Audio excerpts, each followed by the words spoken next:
Assalamualaikum warahmatullahi wabarakatuh. Salam sejahtera untuk kita semua. Kembali saya Catur Sasongko hadir.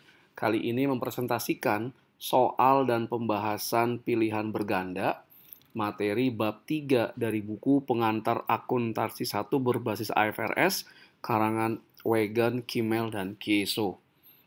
Nah, buku ini diterjemahkan dan diterbitkan oleh penerbit Salemba 4. Materi bab 3 adalah menyesuaikan akun atau adjusting accounts. Dapatkan video lengkapnya di e-learning.penerbitsalemba.com. Cari e-learning pengantar akuntansi 1 berbasis IFRS. Kita mulai ya. Soal yang pertama, saldo akun perlengkapan kantor di neraca saldo atau trial balance adalah 2,5 juta rupiah. Adapun nilai perlengkapan yang ada di akhir bulan adalah 1 juta rupiah. Ayat jurnal penyesuaian yang dibuat adalah A. Debit perlengkapan kantor, kredit perlengkapan kantor 1,5 juta rupiah. B. Beban perlengkapan kantor, D. Perlengkapan kantor 1 juta rupiah. C. Beban perlengkapan kantor pada perlengkapan kantor 1,5 juta. Atau D. Perlengkapan kantor dan beban perlengkapan kantor 1 juta rupiah. Jawabannya adalah C. Jadi jurnal penyesuaiannya adalah membuat neraca saldo perlengkapan ini menjadi yang sesuai dengan yang masih ada di perusahaan di akhir bulan. Contoh di sini. Jurnalnya beban perlengkapan kantor pada perlengkapan kantor. Lanjut soal nomor 2. Ayat jurnal penyesuaian untuk akun pendapatan diterima di muka atau unearned service revenue. A. Meningkatkan aset dan meningkatkan liabilitas. B. Menurunkan liabilitas dan meningkatkan pendapatan. C. Meningkatkan aset dan meningkatkan pendapatan. Atau D. Menurunkan pendapatan dan menurunkan aset. Jadi pendapatan diterima di muka ini berasal dari penerimaan kas dari pekerjaan yang belum diselesaikan oleh perusahaan. Jadi katakanlah misalnya datang pelanggan, kemudian dia memberikan uang cash sebesar yang dibebankan oleh perusahaan. Katakan misalnya ada pendapatan, kemudian nilainya sebesar 10 juta. Dan saat memesan ini, pelanggan sudah membayar nih uang kas 10 juta. Perusahaan menerima uang kasnya. Maka di perusahaan atas penerimaan uang kas ini jurnalnya adalah di debit kas, di kredit adalah pendapatan diterima di muka sebesar 10 juta.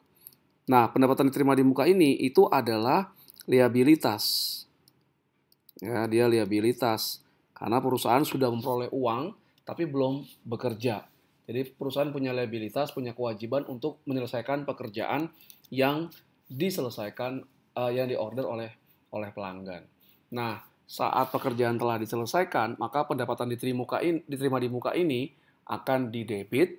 Dia berarti mengurangi liabilitas atau menurunkan liabilitas dan akan dikredit sebesar pendapatan jasa. Sudah diakui sebagai pendapatan jasa karena pekerjaan telah diselesaikan. Maka jawabannya adalah B. Lanjut soal nomor 3. Penyusutan peralatan kantor untuk tahun 2024 adalah 100 juta rupiah. Ayat jurnal untuk mencatat penyusutan tersebut adalah A. Di debit akumulasi penyusutan peralatan kantor, kredit beban penyusutan peralatan kantor 1 juta rupiah. B. Debit beban peralatan kantor, kredit peralatan kantor 100 juta rupiah. C. Peralatan kantor pada akumulasi penyusutan peralatan kantor 100 juta rupiah. Dan D. Beban penyusutan peralatan kantor pada akumulasi penyusutan peralatan kantor 100 juta rupiah. Nah, ini jawaban dari soal nomor 3 ini itu adalah D. Jadi beban penyusutan itu dicatat dengan mendebit beban penyusutan. Penyusutan apa nih? Aset tetapnya ya. Kalau dia beban penyusutan bangunan, ya ditulis beban penyusutan bangunan pada akumulasi penyusutan aset tetapnya. Oke, nilainya sebesar penyusutannya.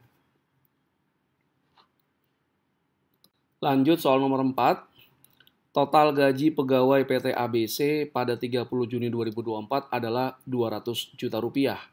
gaji tersebut akan dibayarkan pada tanggal 2 Juli 2024. Ayat jurnal penyesuaian yang dibuat adalah A. Tidak ada ayat jurnal penyesuaian yang dibuat. B. Debit beban gaji dan upah, kredit utang gaji dan upah, nilai 200 juta rupiah. C. Debit utang gaji dan upah, kredit beban gaji dan upah 200 juta rupiah. Dan D. Beban gaji dan upah pada kas 200 juta rupiah.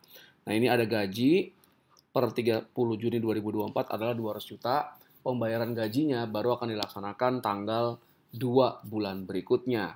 Berarti jurnal penyesuaiannya adalah yang B, beban gaji dan upah pada utang dan gaji dan upah karena belum dibayarkan gajinya.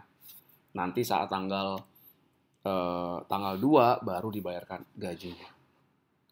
Lanjut soal nomor 5.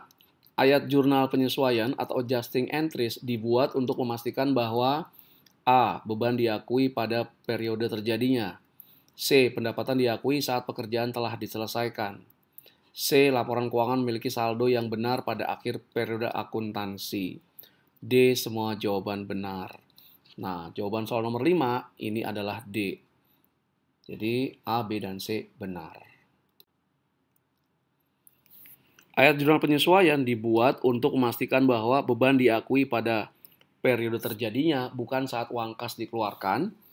Ya, jadi tidak harus uang kasnya sudah keluar ketika beban sudah terjadi langsung diakui, tidak menunggu kapan uang kasnya dikeluarkan. Pendapatan diakui saat pekerjaan telah diselesaikan, bukan saat uang kasnya telah diterima. Jadi kalau pesanan pekerjaan telah selesai, kemudian ditagihkan ke pelanggan, itu sudah boleh diakui sebagai pendapatan. Jurnal penyesuaiannya debit piutang usaha, kredit pendapatan usaha, pendapatan jasa misalnya. Meskipun uang kasnya belum diterima. Nah, yang ketiga ini yang paling penting, memastikan bahwa semua saldo pada laporan keuangan, laporan posisi keuangan, laporan laba rugi, laporan arus kas telah memiliki saldo yang sebenarnya atau yang sesungguhnya.